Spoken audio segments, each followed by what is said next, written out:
कुठून आलात तुम्ही? मी खारवरनं आलो आहे. तुमचं नाव? शेखर सावंत. काय वाटते दोघे ठाकरे बंधू जे आहे ते फक्त अस्तित्वासाठी एकत्र आले? दोघे ठाकरे बंधू एकत्र आले हे महाराष्ट्राच्या मराठी माणसांसाठी पण खूप चांगलं आहे आणि सर्वांसाठीच चांगलं आहे.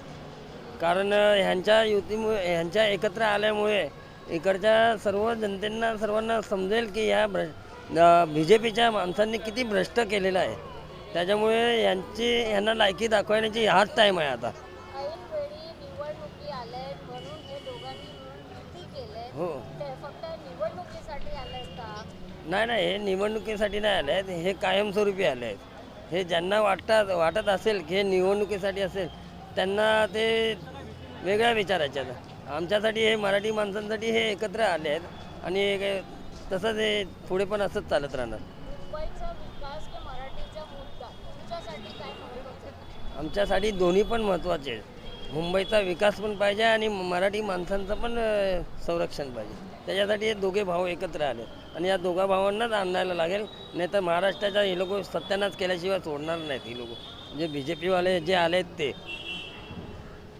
आणि सर, दोन्ही ठाकरे बंधू अस्तित्वासाठी एकत्र आले, काय वाटतं? दोन्ही ठाकरे बंधू 20 वर्षांनी एकत्र आले. मराठी माणसाच्या न्याय हक्कासाठी एकत्र आलेले आहेत आणि कोणत्या परिस्थितीत मुंबई महानगरपालिकेमध्ये 227 जागेमध्ये 118 ते 120 जागा उद्धव बाळासाहेब ठाकरे, माननीय राजसाहेब ठाकरे आणि शरदचंद्र पवार ही आघाडी मिळवणार आणि मुंबई ताब्यात ठेवणार. ही मुंबई चोरांच्या, लफंग्यांच्या आणि इतर भाषिक लोकांच्या ताब्यात देणार नाही म्हणजे नाही. BMCची फक्त निवडणूक येत आहेत म्हणूनच हे नाही, BMCची नाही. आजपासून मराठी माणसाच्या न्याय हक्कासाठी दोन्ही भाऊ एकत्र आलेले आहेत. एकत्र राहून आज या देशाचं नव्हे, ज्याने या मुंबई हद्दपार करायचं स्वप्न रंगवलं त्यांनाच मुंबईतून बाहेर घालून हे दोन्ही ठाकरे बंधू या महाराष्ट्रामध्ये नव्हे तर मुंबई शहरामध्ये राज्य करतील आणि प्रत्येक धर्माला, जातीला, सगळ्याला न्याय देतील असं आज या ठिकाणी ठरणार आहे. आपल्याला थोड्याच वेळात या ठिकाणी कळेल.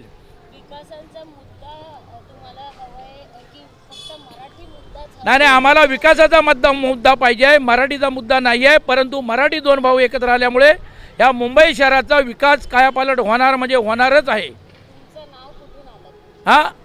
आम्ही रत्नागिरी जिल्ह्यातून, मी उपजिल्हा प्रमुख रत्नागिरीहून आलेलो आहे आणि आज आपल्याला कळेल की या ठिकाणी या मैदानामध्ये जागासुद्धा राहणार नाही आहे. हे आपल्याला थोड्याच वेळाला पत्रकारांना आणि जनतेला कळून येईल. धन्यवाद. जय हिंद, जय महाराष्ट्र.